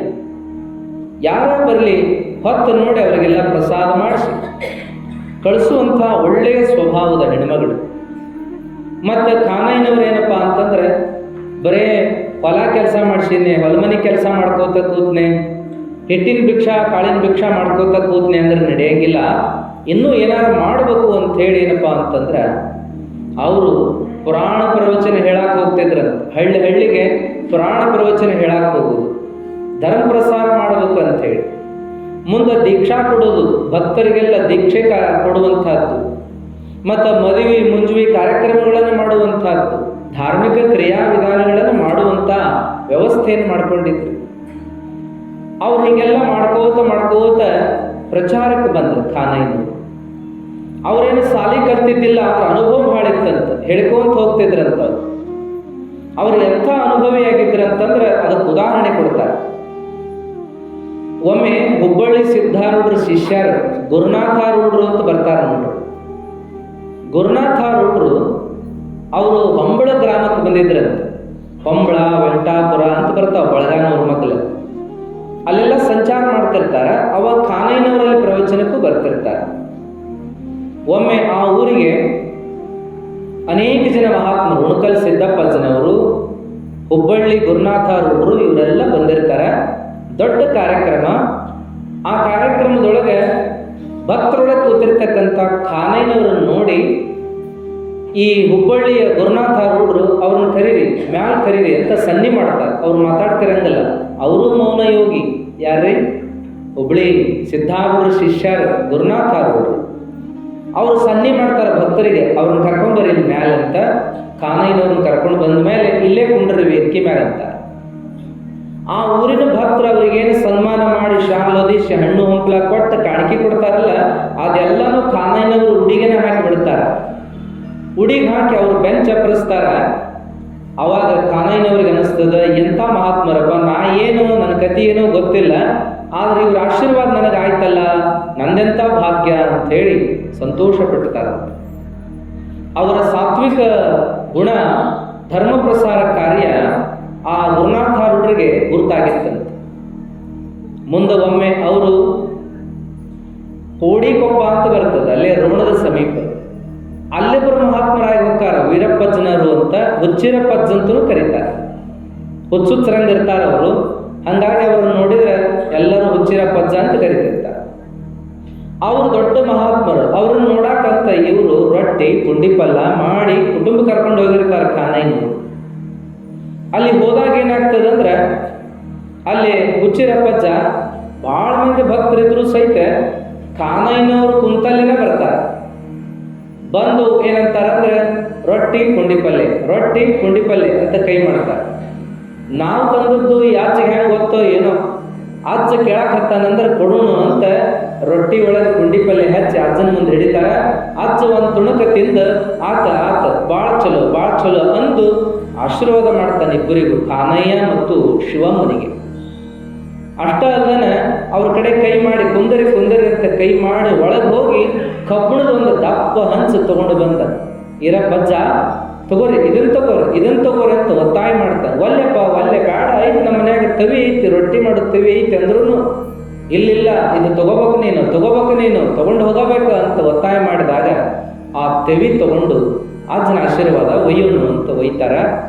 ಮುಂದೆ ಆ ತವಿ ಒಳಗನೆ ಅಡಿಗೆ ಮಾಡೋದನ್ನ ರೂಢಿ ಮಾಡಿದಾಗ ಏನು ಆಶ್ಚರ್ಯ ಆಗ್ತದಂದ್ರೆ, ಎಷ್ಟು ಜನ ಬಂದ್ರೂ ಎಲ್ಲರಿಗೂ ಊಟಕ್ಕೆ ಕೊಡುವಷ್ಟು ಶಕ್ತಿ ಆ ಮಂತನಕ್ಕೆ ಬರ್ತದೆ.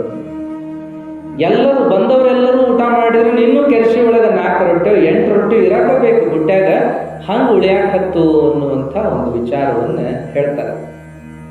ಇವರಿಗೆ ಗುರುನಾಥಾರೂಢರ ಆಶೀರ್ವಾದವೂ ಆಯಿತು, ಕೋಡಿಕೊಪ್ಪದ ವೀರಪ್ಪಜ್ಜನವರ ಆಶೀರ್ವಾದನೂ ಆಯಿತು.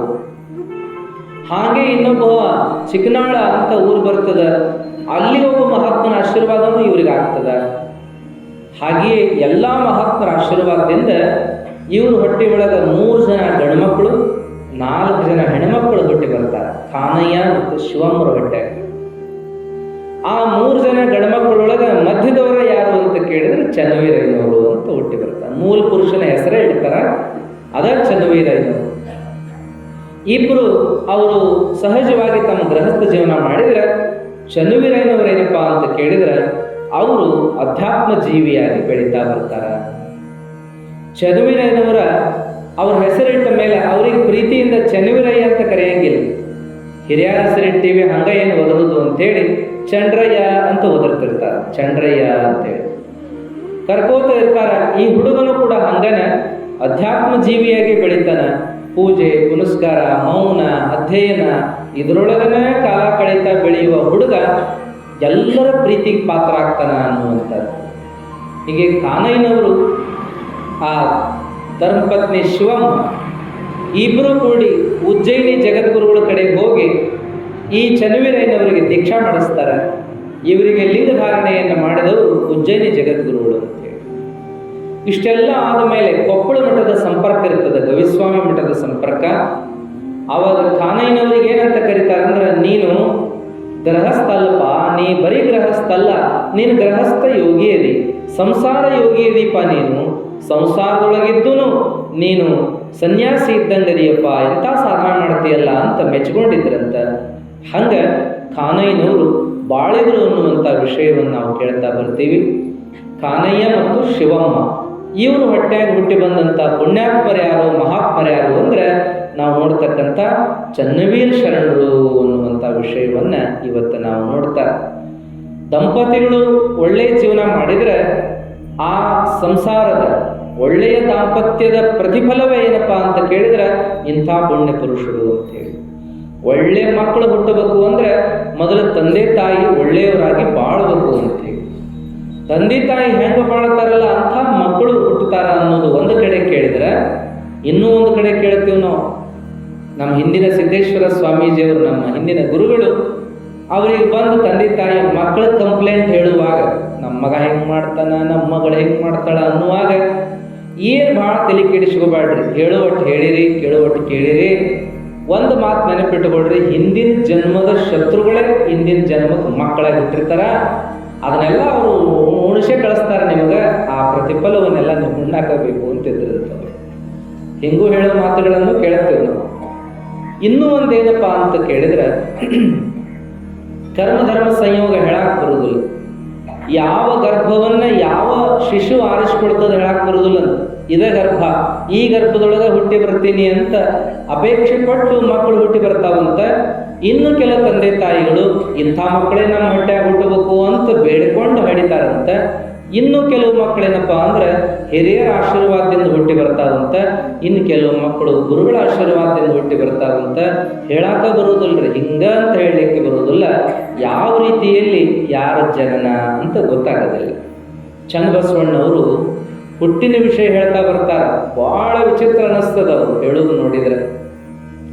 ಯಾವ ಗಳಿಗೆ ಒಳಗೆ ಯಾವ ರೀತಿ ಮಕ್ಕಳು ಹುಟ್ಟುತ್ತಾರ ಅಂತ ಸೂಕ್ಷ್ಮ ಐತ್ರಿ. ಭಾಳ 2-3 ಪೇಜಿನ ವಚನ ಐತ್ರಿ ಅದು.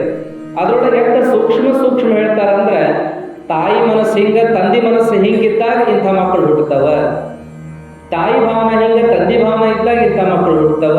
ಅವ್ರು ಎಳಿ ಮಾಡಿ ಹೇಳ್ತಾ ಹೋಗೋದನ್ನ ನೋಡಿದ್ರೆ ಭಾಳ ಆಶ್ಚರ್ಯ. ಎಷ್ಟು ಸೂಕ್ಷ್ಮ ಐತಲ್ಲ ಇದು ಅಂತೇಳಿ. ಅಡುಗೆ ಮಾಡುವಾಗ್ರಿ ಒಂಚೂರು ತಪ್ಪು ಇದನ್ನು ಮಾಡಿದ್ರೆ ಅದಾಗ್ತದೆ, ಅದನ್ನು ಮಾಡಾಕೋದ್ರೆ ಇದಾಗ್ತದೆ, ಹಿಂಗಾಗಿರ್ತದೆ ನೋಡ್ರಿ. ಕೂಡಿಸುವಂಥ ವಸ್ತುವಿನೊಳಗೆ ಅಡಿಗೆ ಬದಲಿ ಆಗ್ತಿರ್ತದಲ್ರಿ. ಬೆಲ್ಲ ಹಾಕಿದ್ರೆ ಹುಕ್ಕಿ, ಉಪ್ಪ ಖಾರ ಹಾಕಿದ್ರೆ ಉಪ್ಪಿಟ್ಟ, ಹಿಂಗೆ ಅಲ್ರಿ. ಕೂಡಿಸು ಪದಾರ್ಥದೊಳಗೆ ಒಂಚೂರು ಬದಲಿ ಮಾಡಿದ್ರೆ ಆ ಅಡಿಗೆನ ಬೇರೆ ಆಗುವಂಗೆ ಏನಪ್ಪ ಅಂತಂದ್ರೆ ನಿಮ್ಮ ಜನನ ಹೇಗೆ ಯಾವ ವಿಚಾರಗಳ ಸಮ್ಮಿಶ್ರಣವಾಗ್ತದೋ ಆ ರೀತಿಯ ಜನ್ಮ ನಮಗೆ ಬರಲಿಕ್ಕೆ ಸಾಕು ಅನ್ನುವಂಥ ವಿಷಯಗಳನ್ನು ಕೇಳ್ತೀವಿ. ಅದೇನೇ ಇರಲಿ, ಜನ್ಮ ಅನ್ನೋದ, ಜೀವನ ಅನ್ನೋದು ಬಹಳ ವಿಚಿತ್ರ ವಿಶೇಷ. ಅದರೊಳಗೆ ನಾವು ನೀವೆಲ್ಲರೂ ಕೂಡ ಇಂಥ ಜನ್ಮವನ್ನು ಬೇಕು ಅಂತೇನು ಪಡ್ಕೊಂಡಿದ್ದೀವೋ, ಬೇಕಂತ ಪಡ್ಕೊಂಡಿವೋ, ಅಥವಾ ಯಾರ ಆಶೀರ್ವಾದದಿಂದ ಹುಟ್ಟಿದೀವೋ, ಅಥವಾ ತಂದೆ ತಾಯಿಯ ಅಪೇಕ್ಷೆಯಿಂದ ಹುಟ್ಟಿದೀವೋ, ಅಥವಾ ಏನು ದೇವರ ಇಚ್ಛಾನೋ ಗೊತ್ತಿಲ್ಲ, ಅಂತೂ ಮನುಷ್ಯ ಜನ್ಮ ನಾವು ಪಡ್ಕೊಂಡಿವಿ. ಇಂಥ ಜನ್ಮವನ್ನು ಸರಿಯಾಗಿ ತಿಳ್ಕೊಳ್ಳುವಂಥ, ಸಾರ್ಥಕ ಮಾಡಿಕೊಳ್ಳುವಂಥ ವ್ಯವಸ್ಥೆಗೆ ನಾವೆಲ್ಲ ಇಂಥ ಪ್ರವಚನವನ್ನು ಕೇಳೋದು, ಮಹಾತ್ಮರ ಚರಿತ್ರೆಗಳನ್ನು ಓದೋದು ಅನ್ನುವಂಥ ವಿಷಯವನ್ನು ನೋಡಿ ಇವತ್ತಿನ ಪ್ರವಚನವನ್ನು ಇಲ್ಲಿಗೆ ಮಂಗಲ ಮಾಡೋಣ. ಇನ್ನು ನಾಳೆ ದಿವಸ ಬಾಲ್ಯ ಜೀವನ ಭಾಳ ವಿಶೇಷವಾಗಿ ತಮ್ಮ ಬಾಲ್ಯವನ್ನು ಕಳೀತಾರೆ. ಅದರ ಜೊತೆಗೇ ಅವರ ಪವಾಡ ಸದೃಶ ವಿಚಾರಗಳು ಕೂಡ ಬರ್ತಾವ ಅನ್ನುವಂಥದ್ದನ್ನು ನೋಡಿ ನಾವು ನೀವೆಲ್ಲ ಮುಂದಿನ ಚರಿತ್ರೆಗೆ ನಾಳೆ ದಿವಸ ಅಣಿಯಾಗೋಣ ಅಂತ ಹೇಳಿ ಪ್ರವಚನ ಮಂಗಲ ಹೇಳೋಣ.